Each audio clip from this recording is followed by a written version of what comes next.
혹시 이런 문구 받아보신 적 있으세요? 국민연금 지급 정지 안내. 소득 초과로 인한 연금 감액. 처음 보면 깜짝 놀라죠. 아니, 난 지금 일도 안 하는데. 왜 내 연금이 깎이지? 그런데요, 요즘 이 안내장을 받는 어르신들이 점점 늘고 있습니다. 심지어는 본인이 전혀 알지 못한 채 몇 년 동안 줄어든 연금을 그대로 받고 있었다는 분들도 계세요. 안녕하세요. 저는 국민연금공단에서 지사장으로 25년간 일했고, 지금은 서울의 한 노인복지센터에서 어르신 복지 상담을 돕고 있는 이재훈입니다. 정말 속상한 일입니다. 평생 부은 내 돈인데 이유도 모르고 덜 받는다? 이건 억울한 걸 넘어서 권리를 놓치는 일입니다. 그런데 더 놀라운 건요. 아르바이트도 안 하고 가게도 없고 그냥 집에 계신 분들조차도 국민연금이 감액될 수 있다는 사실입니다. 왜 이런 일이 생길까요? 그 원인은 아주 사소한 데서 시작됩니다. 사소한 곳에서의 수익이 소득으로 잡히면서 연금이 줄어들 수 있습니다.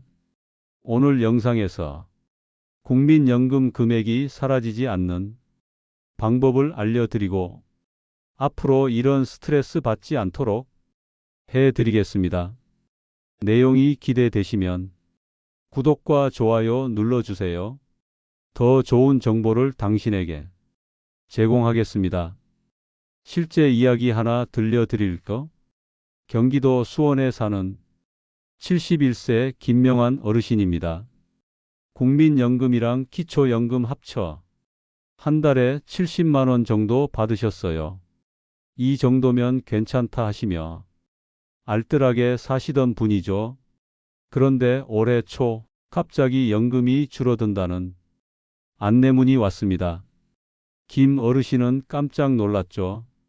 나는 일도 안 하는데 왜 줄어요? 국민연금공단에 전화해 보셨습니다. 그런데요, 이유는 전혀 생각 못 하셨던 거였어요. 자녀가 예전에 김 어르신 이름으로 고용보험을 등록해 뒀던 겁니다. 식당 주방 보조로 잠깐 이름만 올려둔 건데 그게 소득으로 잡힌 거예요. 결국 김 어르신 연금은 줄어들었습니다. 본인은 일한 적이 없는데도요. 이런 일 요즘 정말 많습니다. 꼭 본인이 일 안 해도 이름만 올라가도 연금이 줄 수 있어요. 예를 들어서요. 자녀가 부모님 이름으로 직원 등록해둔 경우, 예전에 사업자 등록했다가 폐업 안 하고 남겨둔 경우, 전세나 월세 소득이 본인 이름으로 잡힌 경우도 그렇습니다. 그런데 많은 분들이 난 돈 안 벌었는데 하며 그냥 넘어가십니다. 그러다 연금이 깎여요. 너무 안타까운 일이죠. 그래서 지금부터 집에서 직접 점검할 수 있는 3가지 알려드릴게요. 첫째, 내 이름으로 고용보험 가입된 적이 있는지 고용보험 앱이나 건강보험공단에서 근로이력 확인 가능합니다. 둘째, 예전 사업자 등록이 아직 살아있는 건 아닌지 홈택스 들어가면 바로 확인됩니다. 폐업 신고도 거기서 가능합니다. 셋째, 전세나 월세 소득이 내 이름으로 나오는 구조인지 주민센터나 세무서에 문의하면 정확히 확인할 수 있어요. 이 3가지만 점검해도 국민연금 깎이는 일은 거의 막을 수 있습니다. 한 번만 확인하면 매달 나오는 연금을 지킬 수 있습니다. 그럼 도대체 얼마나 벌면 국민연금이 깎일까요? 2025년 8월 기준으로 월 271만 원을 넘는 소득이 있으면 국민연금이 줄어들 수 있습니다. 소득재 분배 감액제도라고 부르는데요. 쉽게 말해 소득이 너무 많으면 연금까지 다 주긴 어렵다는 거죠. 그런데 여기서 꼭 기억하셔야 할 게 있습니다. 이 소득이요, 단순히 직장에서 받는 월급만 포함되는 게 아닙니다. 월세 수입, 사업자 등록된 가게 수익, 공무원 연금 같은 다른 연금, 알바비나 고용보험 기록, 자녀가 등록해둔 소득까지 이런 것들이 전부 소득으로 계산됩니다. 그래서 나는 일 안 해요. 월급도 없어요 하셔도 어느 날 갑자기 연금이 깎였다는 안내장을 받게 되는 겁니다. 실제로 있었던 일입니다. 68세 김정순 어르신. 한 달에 국민연금 20만 원씩 받고 계셨어요. 그런데 작년에 연금이 절반으로 뚝 줄었습니다. 왜냐고요? 자녀가 사준 오피스텔을 김 어르신 이름으로 해놨는데 거기서 월세가 나오고 있었던 겁니다. 본인은 그 돈도 안 쓰셨고 원한 것도 아니었어요. 그런데 서류상 소득이 있으니까 국민연금이 자동으로 줄어버린 겁니다. 이런 경우 요즘 정말 많습니다. 혹시 여러분도 이런 일 없으세요? 자녀가 사업에 부모님을 공동대표로 등록해 놓은 경우 오피스텔이나 건물 명의를 부모님 이름으로 돌려둔 경우 카드 쓴 기록이 내가 번 돈으로 오해되는 경우 이런 것들이 전부 국민연금 깎이는 원인이 될 수 있습니다. 지금 한 번쯤 내 이름으로 뭐가 올라가 있는지 꼭 확인해 보셔야 해요. 자, 이제부터는 집에서 혼자서도 할 수 있는 국민연금 감액 방지 루틴 3가지를 알려드릴게요. 첫 번째, 내 이름으로 된 소득이 있는지 확인하기. 나는 돈 번 적이 없어요. 이렇게 말씀하셔도요. 자녀가 등록한 부동산 혹은 월세가 나오는 통장이 내 이름으로 되어 있으면 그게 소득으로 잡힙니다. 요즘은 어렵지 않아요. 정부24 홈택스 주민센터 가면 무료로 조회할 수 있어요. 한 번만 확인해 보세요. 두 번째, 다른 연금도 함께 계산하기. 국민연금만 받는 줄 아셨는데 과거 직장에서 퇴직하고 공무원 연금이나 사학연금도 같이 받는 경우 꽤 많습니다. 이런 연금이 다 합쳐져서 월 271만 원을 넘으면 감액될 수 있어요. 나는 매달 총 얼마 받고 있지? 한번 정확히 확인해 보세요. 다 합친 총액을 기준으로 계산합니다. 세 번째, 올해 기준 다시 확인하기. 중요한 사실 하나, 이 감액 기준은 매년 바뀝니다. 작년엔 괜찮았던 금액이 올해 기준을 넘으면 갑자기 연금이 줄어들 수도 있어요. 그래서 1년에 한 번은 꼭 국민연금공단이나 주민센터에 전화해서 지금 기준에 나는 괜찮은가요? 이렇게 확인하셔야 합니다. 72세 박정호 어르신도 나는 그대로 받을 줄 알았지 하셨다가 3개월치 연금이 줄어든 걸 뒤늦게야 알게 되셨거든요. 너무 속상하시죠? 근데 이건요, 미리 알았으면 충분히 막을 수 있는 일이었습니다. 이제는 여러분이 그 억울한 주인공이 되지 않으셨으면 합니다. 이제 실제 이야기를 하나 들려드릴게요. 이 영상 보시는 분들 중에도 비슷한 상황이 있을 수 있습니다. 경기도 용인에 사시는 74세 장순자 어르신 이야기입니다. 남편과 사별하고 혼자 사셨고 한 달에 국민연금 60만 원, 기초연금 30만 원, 총 90만 원으로 알뜰하게 살아오신 분이에요. 이 정도면 나름 괜찮게 살고 있어요. 병원도 좀 미루고 외식도 줄이고 참 꼼꼼하게 지내셨죠. 그런데 어느 날 국민연금공단에서 편지가 하나 왔습니다. 회원님의 소득이 기준을 초과하여 다음 달부터 국민연금 일부가 감액됩니다. 순간 너무 놀라셨대요. 내가 뭘 잘못했나 싶어서. 주민센터로 바로 달려가셨죠.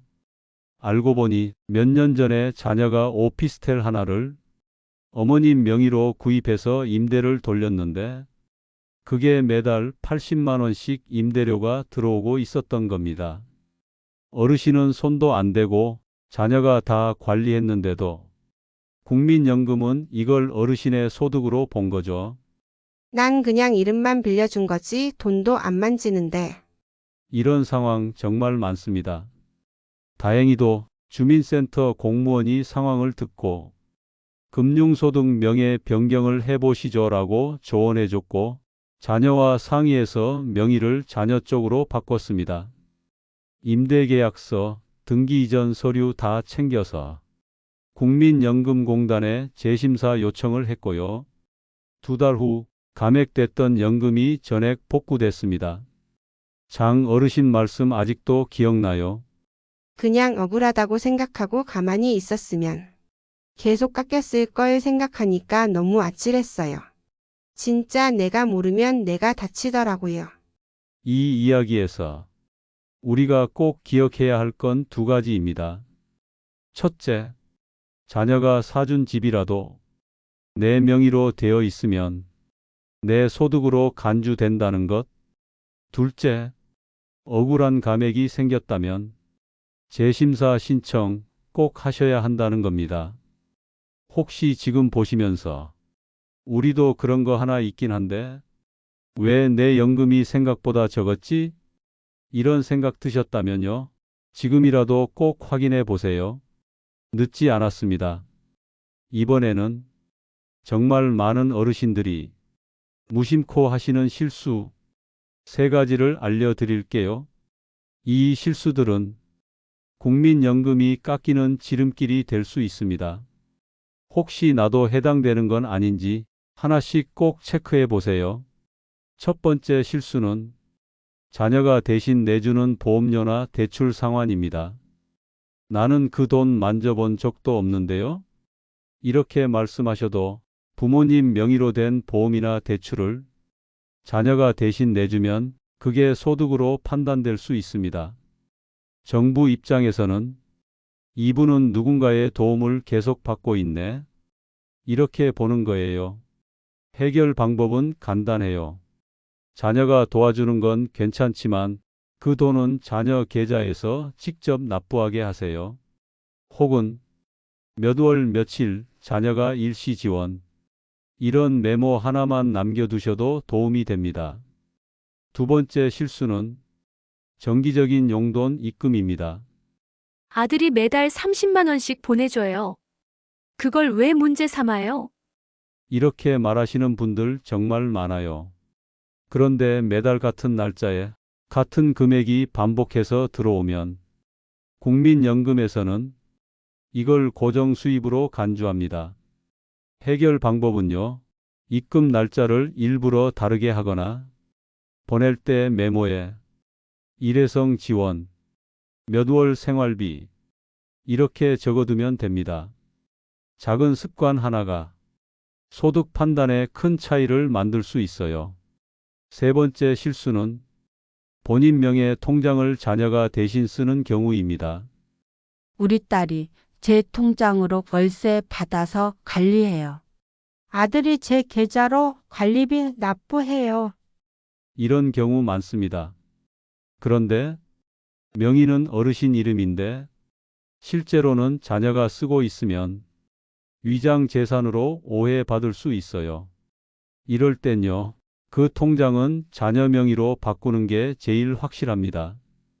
어렵다면 이 계좌는 자녀가 사용 중이라는 걸 문자나 메모, 간단한 위임서라도 남겨두세요. 혹시라도 국민연금공단에서 소명 요구가 오면 그 기록이 큰 힘이 됩니다. 이 3가지는 많은 분들이 모르고 지나가시지만 연금 감액의 주된 원인이에요.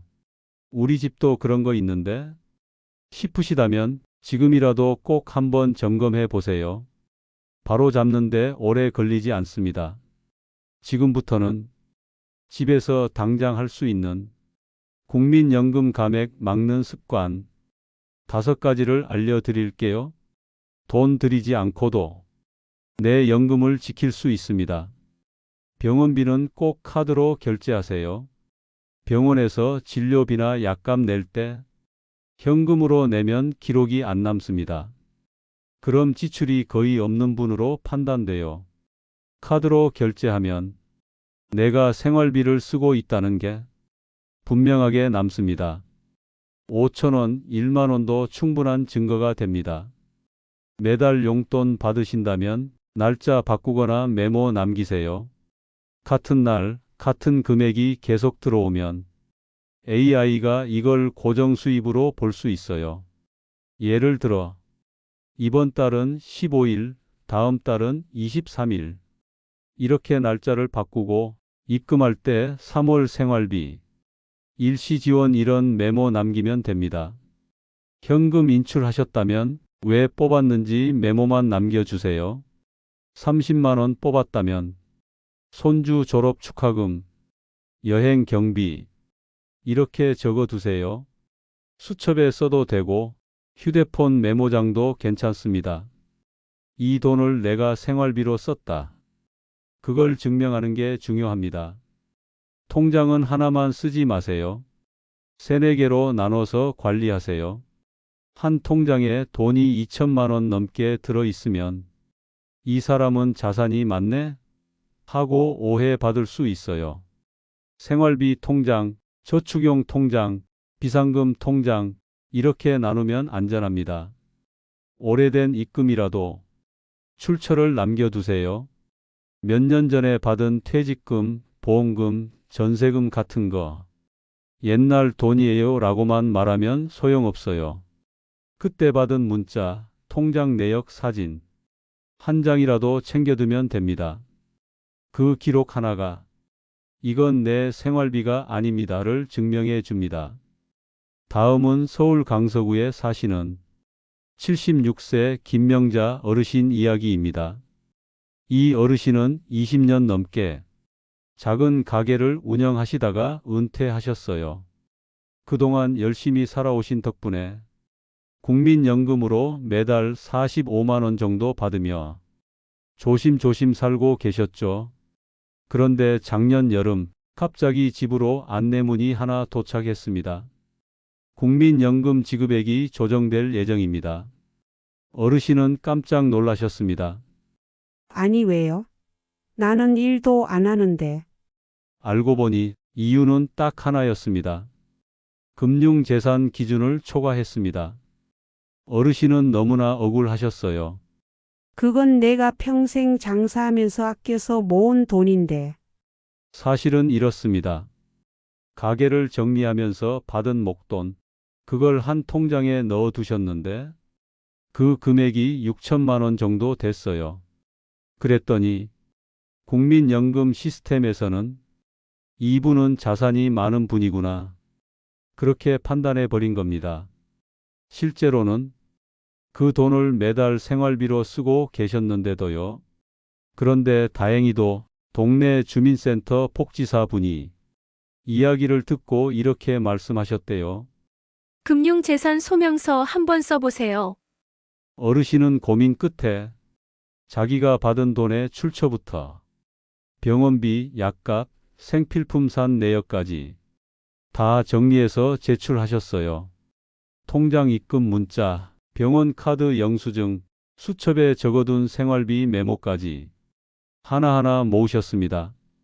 그 결과 2달 뒤 국민연금공단에서 연락이 왔습니다. 감액 조정은 철회되었습니다. 다시 원래 금액대로 연금을 받게 된 거예요. 어르신은 그때 이렇게 말씀하셨어요. 가만히 있었으면 억울하게 계속 깎였을 텐데. 이렇게 설명하니까 알아주는구나 싶었어요. 이 이야기에서 우리가 기억해야 할 건 정말 단순합니다. 내 돈이라도 그 돈이 생활비로 쓰이고 있다는 걸 설명하면 인정받을 수 있다.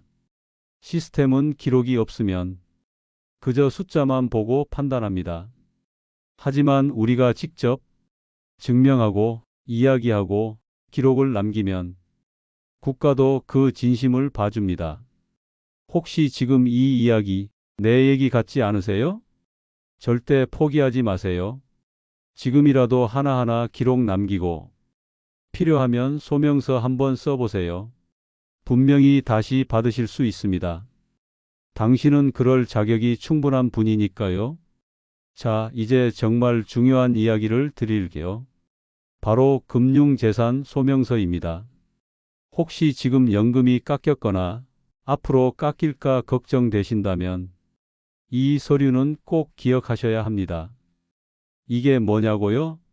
말 그대로 이렇게 설명하는 겁니다.